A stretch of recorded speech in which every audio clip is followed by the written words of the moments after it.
आज हम घर बैठे ही इनकम सर्टिफिकेट के लिए आवेदन करके दिखलाएंगे। यदि चैनल पर नए हैं तो सब्सक्राइब कर लीजिए और लाइक कर लीजिए और वीडियो को शुरू कर लीजिए। तो सबसे पहले आपको किसी भी एक क्रोम ब्राउज़र में आ जाना है और इसके सर्च बार में ई डिस्ट्रिक्ट लिखना है, या हमारे वीडियो के लिंक से आप यहाँ पर डायरेक्टली आ पाएंगे। यहाँ पर आपको सिटीजन ई लॉगिन वाले ऑप्शन पे क्लिक करना है, या इससे पहले आपको यहाँ पर अपनी नवीन उपयोगकर्ता पे क्लिक करना है। अपनी यूज़र आईडी एंड पासवर्ड को यहाँ से क्रिएट कर लेना है, जो कि आपको यहाँ पर बेसिक सी डिटेल आपसे मांगी जाएंगी। यूज़र आईडी आपको एक यूनिक सी बना लेनी है, तो यूज़र आईडी आपको बार बार चेक कर लेना है।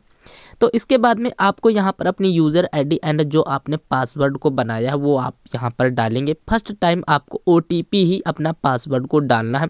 इसके बाद में अगेन अपना क्रिएट अ पासवर्ड, एक न्यू पासवर्ड बना लेना है। तो उसके बाद में आपको यहाँ पर जो पासवर्ड आप न्यू बनाएंगे वो आपको यहाँ पर फिल करना होगा। इसके बाद में इस कैप्चर को आपको इस बॉक्स में सही तरीके से फिल करना है। इसके बाद में सबमिट वाले ऑप्शन पे क्लिक करना है। सबमिट करते ही कुछ इस तरीके का आपके सामने ऑप्शन या डैशबोर्ड दिखाई देगा। इस डैशबोर्ड से आप न्यू जाति प्रमाण पत्र, आय प्रमाण पत्र, इनकम प्रमाण पत्र या निवास प्रमाण पत्र बना पाएंगे। जो भी आप आवेदन करेंगे तो यहाँ पर कुल लंबित आवेदन वाले बॉक्स में सबमिट हो जाएंगे। तो यहाँ से आज हम करने वाले हैं एक आय प्रमाण पत्र के लिए आवेदन। तो उसके लिए आपको यहाँ पर आय प्रमाण पत्र वाले ऑप्शन पे क्लिक करना है। और सबसे पहले आपको जानकारी के लिए मैं बता दूँ, यहाँ से आप एक विकलांग सर्टिफिकेट के लिए आवेदन कर पाते थे, लेकिन कुछ समय से भारत सरकार ने यहाँ से बंद कर दिया है। तो यहाँ पर जो आप आवेदन बनाएंगे वो यहाँ पर आपको कुल लंबित आवेदन में दिखाई देंगे, जो कि उसी ऑप्शन पे आप क्लिक करके देख पाएंगे, यानी अभी तक आपने कितने इनकम सर्टिफिकेट या जाति प्रमाण पत्र या निवास प्रमाण पत्र बनाए हैं। इसके बाद में निस्तारित आवेदन में क्लिक करेंगे उसी के बगल में। तो यहाँ पर आपके जो आवेदन ऑलरेडी बन चुके हैं या बन गए हैं वो यहाँ से आप डाउनलोड कर पाएंगे। उस एप्लीकेशन पे आप क्लिक करेंगे तो आपके मोबाइल में या आपके डेस्कटॉप में आपकी एप्लीकेशन या आपका सर्टिफिकेट डाउनलोड कर दिया जाएगा। यदि इंटीग्रेटेड सर्विस में क्लिक करेंगे तो यहाँ से आप एक न्यू राशन कार्ड के लिए आवेदन कर पाएंगे, और यहाँ से आप राशन कार्ड में यूनिट नहीं ऐड कर पाएंगे, बट यहाँ से न्यू राशन कार्ड के लिए आवेदन कर पाएंगे इसी ई डिस्ट्रिक्ट पोर्टल या ई साथी पोर्टल के माध्यम से। तो हम आज आपके सामने फिजिकली आय प्रमाण पत्र बना करके दिखलाने वाले हैं। तो उसके लिए आपको यहाँ पर आय प्रमाण पत्र वाले ऑप्शन पे क्लिक करना है। आपके सामने आय प्रमाण पत्र का एक फॉर्मेट खुल जाएगा। तो फर्स्ट ऑप्शन में यदि एक गांव से बिलोंग करते हैं तो आपको ग्रामीण चूज करना है। यदि आप एक शहरी क्षेत्र से बिलोंग करते हैं तो आपको यहाँ पर नागरिक को चूज कर लेना है। तो मैं अपने केस में मैं अपने गांव में या ग्रामीण क्षेत्र से हूँ, तो यहाँ पर मैं अपना ग्रामीण क्षेत्र यहाँ पर सेलेक्ट करूँगा। इसके बाद में यदि आवेदक या आवेदिका है तो उसका नाम आपको यहाँ पर हिंदी में डालना है। फिर उसके बाद में उसका नाम आधार कार्ड के ही अनुसार यहाँ पर सभी डिटेल्स को फिल करना है। यहाँ पर किसी भी प्रकार की मिसमैचिंग एड्रेस, नाम, पिता का नाम डीओबी में नहीं होना चाहिए। फिलहाल तो यहाँ पर डीओबी नहीं मांगी गई, नहीं तो आपको यहाँ पर आधार कार्ड के अनुसार डीओबी भी फिल करनी पड़ती। तो यहाँ पर आवेदक का नाम हिंदी में, इंग्लिश में, आवेदक का क्या व्यवसाय है वो आपको यहीं पर फिल करना पड़ेगा। फिर इसके बाद में यदि वो व्यवसाय कृषि, मजदूरी कुछ भी करता है वो आपको यहाँ पर देना पड़ेगा। इसके बाद में उसके परिवार में कितने कैंडिडेट हैं ये आपको यहाँ पर फिल करना मैंडेटरी है। मिनिमम आपके परिवार में 2 या 3 कैंडिडेट का आपको यहाँ पर नाम फिल करना ही पड़ेगा। फिर उसके बाद में उनकी सभी की आपको आय यहाँ पर डालनी है। यदि उनमें से यदि 1 या 2 लोग ही इनकम है तो आपको यहाँ पर 1 या 2 लोग की इनकम डालनी है। इसके बाद में सभी इनकम को आपको 0 फिल करना है। इसके बाद में यहाँ पर उनकी कुल वार्षिक आय यहाँ पर आपको डालनी है।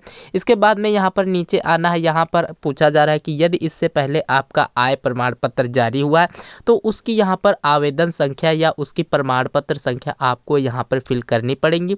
तो यहाँ पर इस आवेदक के अनुसार ही आपको सभी डिटेल को सही तरीके से फिल करना है। तो मैंने अपनी सभी डिटेल को यहाँ पर फिल कर लिया है। इसके बाद में आपको नीचे आना है, अपने डॉक्यूमेंट्स को 100 KB के अंदर ही अपलोड करना है। एक फ़ोटो, स्वप्रमाणित पत्र and Aadhaar card, 3 document, maximum 100 KB के अंदर ही आपको अपलोड कर देना है। अपलोड करने के बाद में कुछ इस तरीके के आपके सामने ऑप्शन आएगा। तो यहाँ पर बारी बारी आपको सभी डॉक्यूमेंट्स को अपलोड कर लेना है। डॉक्यूमेंट्स को अपलोड करने के बाद में यहाँ पर अपनी डिटेल को अगेन यहाँ से रीड कर लेना है, क्योंकि इस ऑप्शन को या इस प्रमाण पत्र को यदि एक बार आप सबमिट कर देता है तो अगेन आप इस ऑप्शन में या किसी भी ऑप्शन में इस सर्टिफिकेट को एडिट नहीं कर पाएंगे। तो हम अपनी डिटेल को सभी केयरफुली चेक कर लिया है। तो उसके लिए आप यहाँ पर नीचे आएंगे और यहाँ पर आपको सबमिट या दर्ज वाले ऑप्शन पे क्लिक करना है। दर्ज करने के बाद में कुछ इस तरीके का आपके सामने इसका फॉर्मेट आएगा।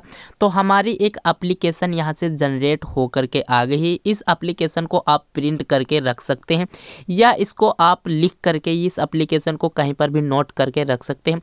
यहाँ पर नीचे आएंगे तो यहाँ पर अपने डॉक्यूमेंट्स को देख सकते हैं जो आपने अपलोड किया है। इन डॉक्यूमेंट्स का साइज 100 KB के अंदर ही होता है। यदि 100 KB के ऊपर होगा तो ये डॉक्यूमेंट्स अपलोड नहीं होंगे।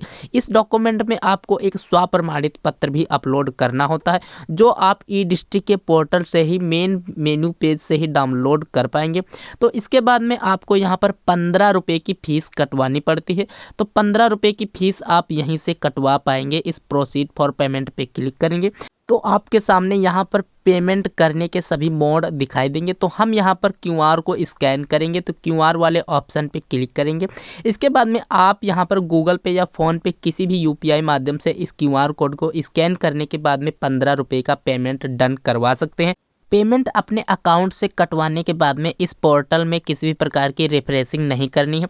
यदि आप रिफ्रेशिंग करते हैं तो आपके अकाउंट से 15 रुपये का पेमेंट कट जाएगा और आपको रिटर्न भी नहीं मिलेगा। यदि इन केस आपका पेमेंट फेल्ड हो जाता है तो आपको यहाँ पर कुल लंबित वाले ही आवेदन पे क्लिक करना है। आपके सामने कुछ इस तरीके का इंटरफेस आएगा। यहाँ पर आपने जितने भी डॉक्यूमेंट्स के लिए आवेदन किया है उसकी यहाँ पर एप्लीकेशन नंबर को आपको यहाँ से कॉपी कर लेना है। यदि एप्लीकेशन यहाँ पर आप नहीं ढूंढ पाते हैं तो डेट को आपने आवेदन किया है उस डेट की सामने वाली आवेदन नंबर पर आपको क्लिक करना है।